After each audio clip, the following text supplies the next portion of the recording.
Hey, welcome to Unknowns. Today we are going to see how to instantly differentiate bacteria and yeast colonies. Okay, both can grow in solid media. See, yeast has Subodus dextrose agar, mannitol salt agar, mannitol yeast agar. I'm sorry, mannitol yeast agar. Yeast can comfortably grow, and also bacteria has nutrient agar and many more media. But the interesting thing is, yeast can also grow in nutrient agar, and bacteria can also grow in yeast mannitol agar. Okay, and also in Subodus dextrose agar. So it is very usual that many times people confuse yeast with bacteria. I have a very interesting observation recently. A student who gave a bacterial for sequencing, I subject that bacteria to PCR using universal 6S primer, and the primer is not picking up the DNA of the bacteria. So I know I have a personal experience with this primer. It is very robust. They usually pick up bacteria even from the sediment DNA. So I thought this may not be a bacteria because the primers are not picking up and there is no amplicon in the agarose gel. So when I inspect the plate, it is an yeast. Okay, the confusion is understandable because he has grown what he thought as a bacteria in a Christensen agar, urea agar, which is usually a bacteria urease degrading bacteria or urease producing bacteria, urea degrading bacteria can grow in them. Okay, so this turns out to be an yeast, not bacteria. So I thought I will do a video to instantly differentiate bacteria and yeast to save analysis time. Okay, so first characteristics of yeast is you will have a well raised colony. What you are seeing here is actually an yeast. Okay, they have a well raised colony here. All right, so when you see the plate, even in the front vision, you can see them. They are all well raised colonies. So that's a typical character of yeast. I will tell you what are other things you can do to differentiate bacteria and yeast. You can differentiate bacteria from yeast or yeast from bacteria with these three simple steps. Okay, first is colony morphology. As I said, it will be usually larger than the bacterial colony and they are well raised from the surface of the solid media. Second is microscopical examination, cell volume. I will show you how to examine this when you are observing the simple stained smear, either bacteria or yeast at 100x. Third is oxidase assay, a very common assay for yeast. Usually all yeast are, most of the yeast are oxidase negative. I will explain these steps one by one.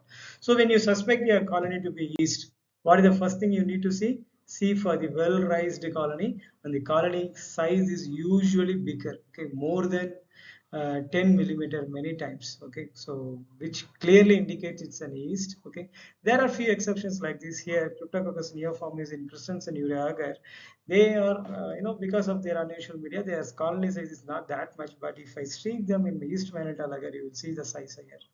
Okay, they will be more than 10 millimeter, but usually bacteria, the colony size will be less than 0.5 millimeter. You have seen in last quadrant metrics, many times it is very small in size, and the way yeast has raised from the surface of the agar is very much distinctive and compared to bacteria. So this is the first indication that you may have an yeast. Second is cell volume. Like I said, yeast reproduce by budding. Bacteria reproduce by binary fission. What is meant by this binary fission? When the daughter cells are formed, they have a similar cell volume than of their parent cell. You can see a Staphylococcus simple staining here. I'm sorry, gram stained Staphylococcus here. Wherever you can see the two cells, they are all of equal volume. Whereas you see the size same 100x, you see the size of Cryptococcus neoformis. And specifically note the differential volume. Usually the bigger cells are parent cells and they are smaller are progenies. Okay, this is because of budding, not because of binary fission. In binary fission, daughter cells will be usually of same volume of parent cell, but in case of budding, okay, this is what happens. See how the yeast cells are budding here. Okay, so parent cell will remain same. Usually the daughter cells are relatively smaller than parent cell. That's why when you do a simple staining at 100x, you will see such a huge big cells of parent and progeny, and especially note for the differential cell volume. Whenever, doesn't matter it's a bacilli or a cockle shaped yeast, whenever you have a differential cell volume, usually they represent yeast, not the bacteria. Okay, so this is step number two. I guess this step number 1 and 2 is sufficient to identify or differentiate bacteria from yeast. If at all you want to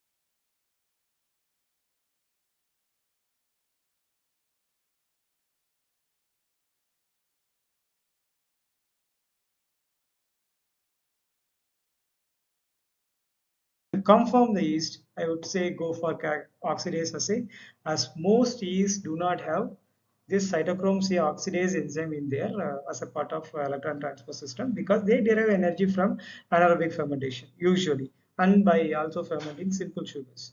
Okay, so whenever you subject an yeast to a oxidase assay, you will see it will turn negative, because they don't have cytochrome oxidase to react with tetramethyl paraphenylene diamine in the dye in the oxidase disk.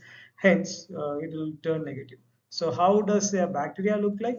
So this is how we usually do the oxidase test, where either you take a bacteria and smear it on the oxidase disk, or you take the oxidase disk and touch the bacteria and wait for 15 seconds.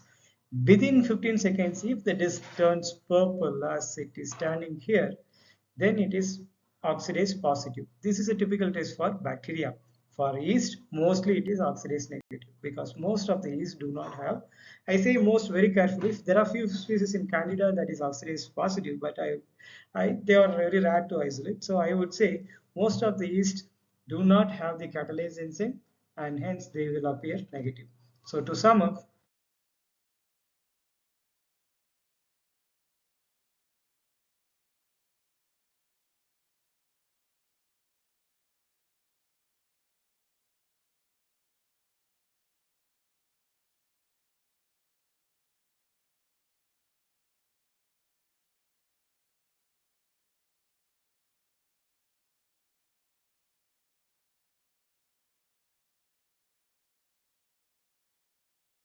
this is the three important steps you need to do. Step number 1, look for the colony rise from the surface of the agar. Step number 2, look for the differential cell volume. Step number 3, oxidase negative. This indicates that your sample is yeast, not bacteria. If you have more doubts, let me hear them through comments. Thanks for watching.